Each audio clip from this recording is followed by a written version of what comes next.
E ainda sobre Alexandre de Moraes, a Interpol não atendeu até agora aos pedidos do ministro do Supremo Tribunal Federal para colocar apoiadores de Bolsonaro na lista internacional de procurados. A entidade, que reúne policiais de aproximadamente 200 países, não incluiu Marcos Gomes, o Zé Trovão, e o jornalista Alan dos Santos. Os dois são alvos de Alexandre de Moraes em investigações. Normalmente, a inclusão é feita de forma rápida. Segundo investigadores, a Interpol tem analisado juridicamente os casos para evitar ações contra perseguidos políticos. Eu conversei na semana passada, retrasada, já estamos domingo, uma nova semana, na semana retrasada, com o presidente Bolsonaro lá no Palácio da Alvorada. A entrevista foi feita para a Rede TV, está disponível no YouTube, e ele já dizia para mim, olha, eu tenho a informação de que não há como a Interpol aceitar, isso se referindo apenas ao caso do Alan dos Santos, não tem como a Interpol aceitar, né, esse pedido de extradição.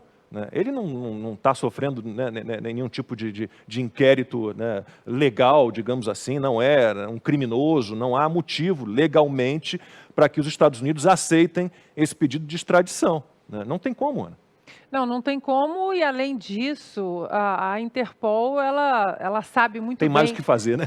Não é um puxadinho ali do STF, né? Porque, na verdade, o STF hoje a gente vê que é um puxadinho do PSOL, do PT, de todos esses braços, né, esses partidos satélites aí do PT, tudo que eles não gostam, eles vão lá no puxadinho STF, né, bloqueia, coloca a caneta aí no Legislativo, no Executivo, e a Interpol é um pouco, né, tá bem acima disso. Além disso, a Interpol sabe que existe uma tentativa, várias tentativas de ditadores pelo mundo aí, de colocar perseguidos políticos nessa lista. E acima desse fato, tem o ponto também que é visto pela ótica, será visto pela ótica da legislação americana. Um juiz federal americano vai analisar o caso do Alan dos Santos, que é residente legal, que paga seus impostos nos Estados Unidos, e vai olhar isso pela ótica das leis americanas, né? Está sendo dito também que o Alan já teria pedido, não sei se na entrevista com o presidente Jair Bolsonaro ele confirmou isso, que o Alan teria já pedido asilo político. Não falamos sobre isso. Não falaram sobre isso. E é o que corre ali nos bastidores de algumas fontes do Partido Republicano que eu tenho em Washington, e o que corre nesses bastidores também, Lacombe, é que juntamente com esse caso do Alan dos Santos, vai ser trazido à luz do debate jurídico ali o que o senhor ministro Alexandre de Moraes fez com um cidadão norte-americano aqui nos Estados Unidos. O CEO do Getter, o Jason Miller, que foi detido no aeroporto de Brasília durante 4 horas, num inquérito ilegal, numa detenção ilegal. Eles não falavam inglês e queriam que um cidadão norte-americano assinasse um documento ilegal em português para que fosse liberado. Isso tudo eu soube que vai ser trazido nesse debate também lá com o Alan dos Santos, e pode, de uma certa forma, ajudar o Alan dos Santos nos Estados Unidos, mostrando que o Alexandre de Moraes nada mais é aí, como o Augusto Nunes colocou, um projeto de ditador. Estamos vivendo uma ditadura aí de toga, né? E sabemos muito bem que contra ela é muito difícil a gente conseguir vencer. Por isso que aqui a gente tem que continuar trazendo isso à luz do dia, à luz do debate intelectualmente honesto, e não se submeter a essas pressões que o próprio STF faz para que jornalistas independentes como nós entremos aí numa espiral de silêncio. Constantino, a gente torce por isso. Ao que tudo indica, o Alan vai escapar desse pedido de extradição, patético pedido de extradição. Agora, a situação do Terça Livre é muito complicada, né, com todas as contas bloqueadas, o Alan sem receita, ele tem 3 filhos, tem uma filha se recuperando de uma encefalite, numa situação delicada ainda, né, e 70 pessoas que trabalhavam para o Terça Livre na rua, Constantino. Então, uma covardia, isso é uma covardia. Uma covardia. Na verdade, a Ana está certíssima no que ela pontuou aí, mas eu diria que o ditador de toga, ele já conseguiu boa parte do efeito desejado com isso tudo, mesmo que o Alan consiga a proteção de um país que ainda tem leis, né? Exatamente incutir medo nas pessoas, tirar de cena veículo de jornalismo que incomodava, né? Porque não tinha fonte, tinha espião, né?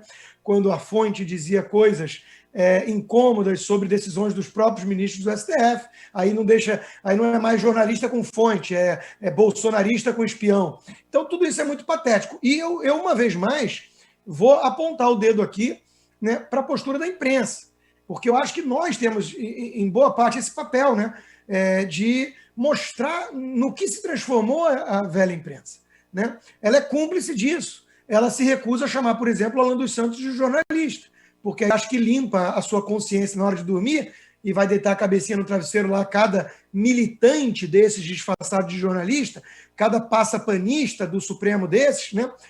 Porque é um blogueiro bolsonarista. Aí tudo bem. Aí pode ser preso de forma arbitrária, aí pode ser extraditado na marra e vida que segue, né? Então, é um jornalista. E, olha, pensem o que quiser do estilo do Alan dos Santos, do conteúdo produzido pelo Terça Livre, pensem o que quiser. Uma coisa ninguém pode negar. O homem tem coragem. Eu participei com ele do programa Pânico essa semana passada também, né? Na Jovem Pan, e ele é alguém de coragem. Ele é alguém que está enfrentando essa ditadura de toga, né? E pagando um alto preço. Inclusive, foi a minha pergunta a ele. Eu virei, você se arrepende de alguma coisa? Você, sabendo que hoje ia ficar bastante isolado e alvo desse tipo de arbítrio e tem um custo familiar grande, que vocês já mencionaram, você se arrepende? Ele virou e falou assim, não, como é que eu posso educar meu filho e falar sobre virtudes, falar sobre coragem, se o papai desiste, né, por medo de um psicopata, nas palavras dele. Então, ele é alguém que demonstra, no mínimo, coragem.